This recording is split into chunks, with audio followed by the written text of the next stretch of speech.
Hey everybody, it's Ryan McCaffrey with IGN. We're here at 343 Industries checking out all 10 Halo 4 multiplayer maps with the game's lead multiplayer level designer, Kynan Pearson. Kynan, which map are we checking out right now? Right now we're going to take a look at Meltdown. So this map is a large-scale vehicular map.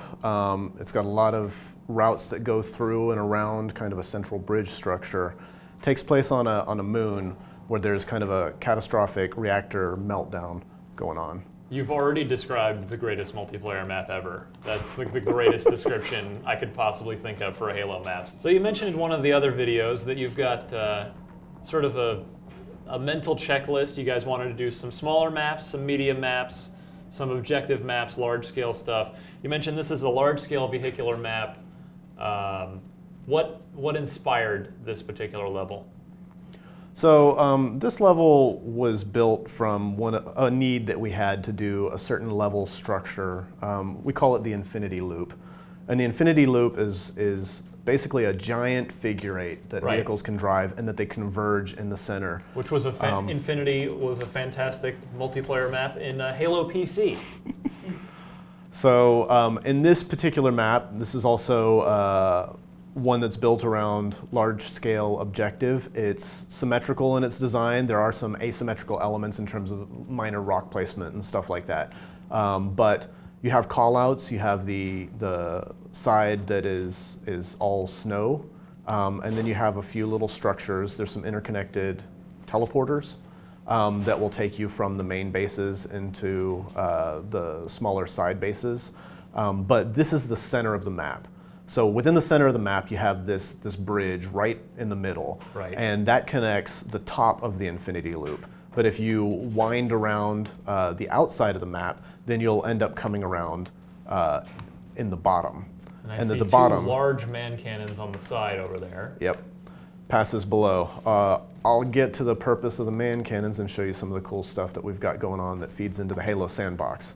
But in particular, you can kind of cruise around, and I'll give you a view of the general layout, the infinity loop that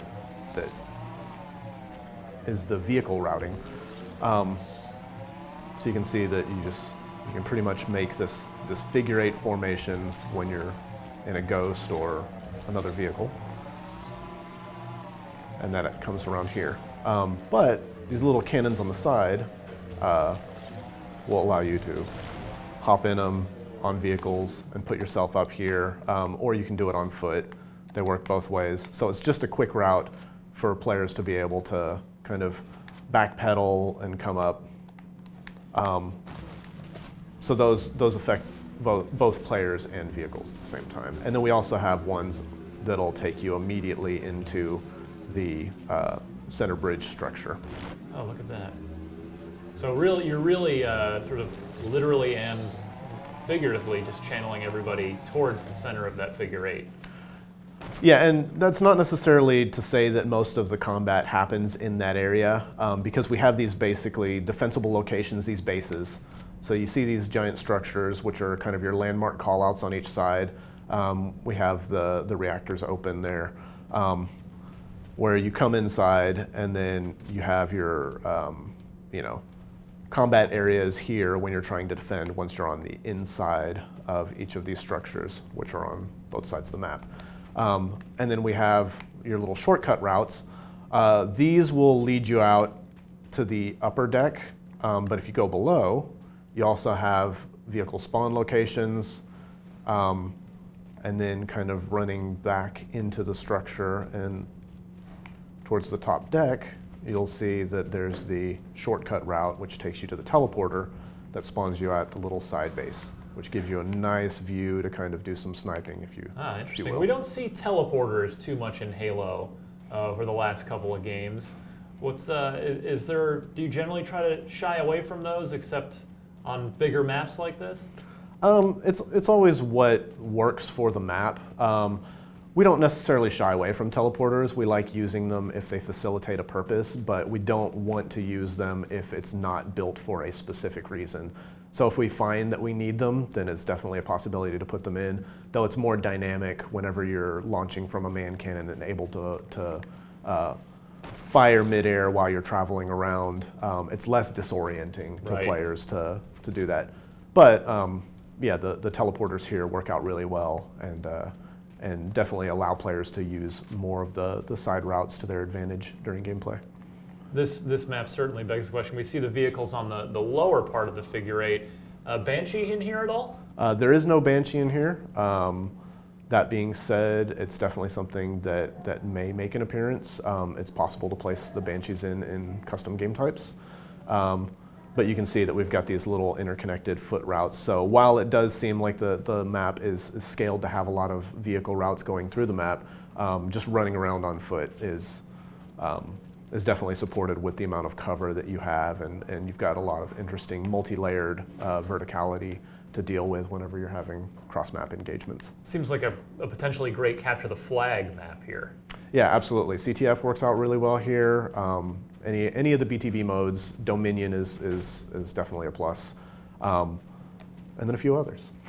So do you literally, when you start working on this map, did you just sketch a figure 8 on a piece of paper and go, Not necessarily. Most of the time, we'll have ideas of kind of the flow of the map. So knowing that the infinity loop is something that works out really well and gives you some interesting dynamics, and it differentiates it from some of the linear structures that you get where it's just base to base across landmass, or the donut structures. This was something where mocking it up and building it in 3D definitely shows more of what the map can do and helps you define what the scale of everything needs to be.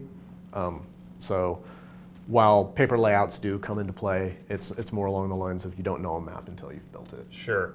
Now, of course, ice has long played a role, and snow has long played a role in Halo, going back to Halo 1. Can you, is the traction of the vehicles affected at all by the weather conditions here? Traction is not affected by the snow in the map. And we don't have any icy patches or anything that you're driving over that would cause you to skid around, so we didn't mess with the vehicle physics in that regard. Do you find that that's just takes away from the gameplay? No, I mean, there could definitely be ways to use that. We just didn't look at that as something that we wanted to focus on in this map. And so how has this map evolved over time? I mean, it's because we've already talked about, if you watch some of the other videos, we've got a couple of other big scale big team battle maps. So where does sort of this one fit in with Halo 4's other big team battle maps, stuff like Longbow and Exile? Yeah, so because it's got all the interconnected routes between the areas, you have a lot of opportunities for close quarters combat and getting the drop on people in some of these little interesting areas where you've got the interiors. To give people a little bit of a rat's nest to crawl through. But this one in particular specifically was about kind of the convergence in the middle of the map, which we've talked about with this bridge area, but also just messing around with the vehicle man cannons and the different man cannons all taking you into a lot of areas. It was something that was good to have just this canyon that you would go through where you could have engagements on upper ridges, lower ridges, and have to contend with the vehicles swinging around at high speed. It was an experience we didn't have with the other maps, so we wanted to definitely provide some variety and give people a unique take. Could be interesting if you played a game type of shotguns and sniper rifles here. Yeah, shoddy sniper game type would work out really well in this environment, because not only do you have the really long lines of sight, but there's also ways to be sneaky and prevent damage with the amount of cover that you have lining all of the various routes in the level. So would camo be a good armor ability here? Camo absolutely would be great for this map. Jetpack does work out really well, but even hologram comes in handy just in terms of throwing people off, because firing at distance and catching people off guard coming out of little cubbies, there's always opportunity to surprise them and give them a distraction. Well, that is Meltdown. For detailed developer walkthroughs of all 10 Halo 4 multiplayer maps, keep it focused right here at IGN.